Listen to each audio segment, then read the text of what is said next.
got a good one today. Let's go to the other side.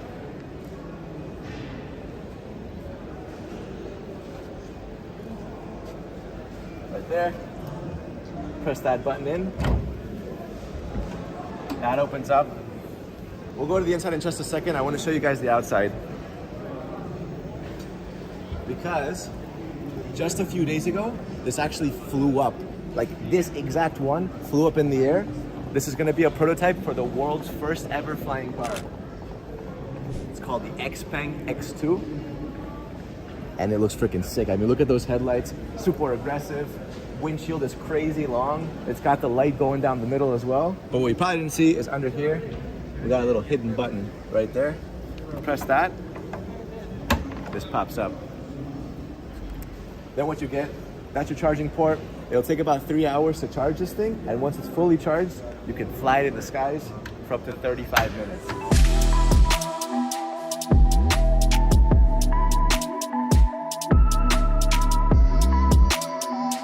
All right, propellers.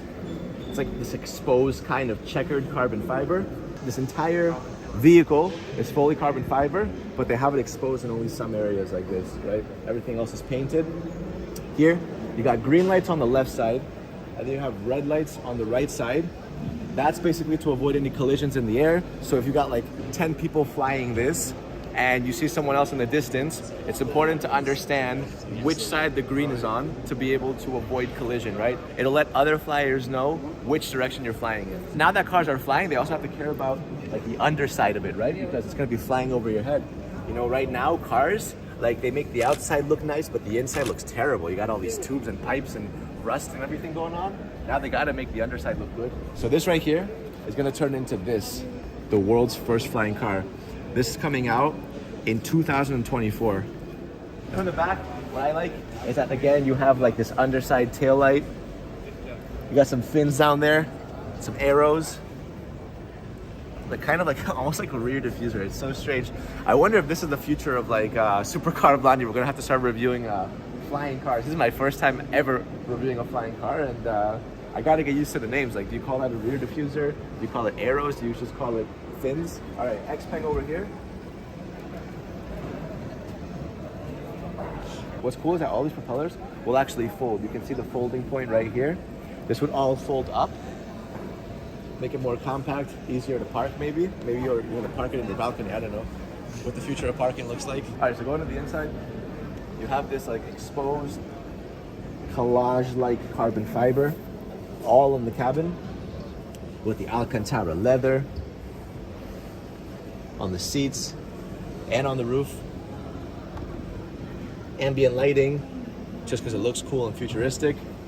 But let's hop inside. All right, so up here we got like fighter jet style toggles. See, play around with that. That's fun to play around with. Up here you have the on and off button. Do not press this while flying. Can you imagine? Up here you have a camera. Little selfie camera, which then can be activated when you press this button. Just press this button. There you go. You can wave to it. You got cameras on the inside, cameras on the outside. Kind of understand where you're at. And then why don't you jump inside? Jump inside, go to the other side. The door handle's up here. Just pull that down. There it is. And we're in. This is crazy. I cannot imagine flying in the sky in like, I don't know, just like this, you know? It's so strange to not have any toggles, anything to move around, and you're just flying in like an automated flight.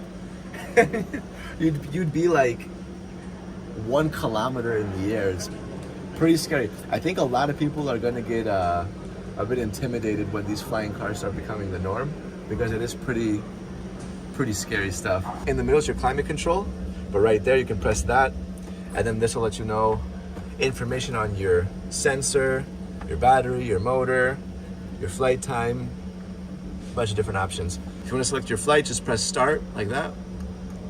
Select where you want to go.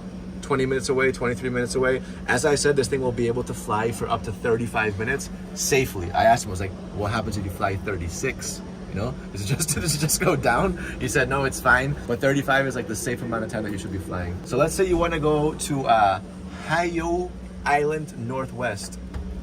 Press that, it'll tell you how to get there. You press takeoff. Can you imagine I press takeoff? Just shoot straight into the roof.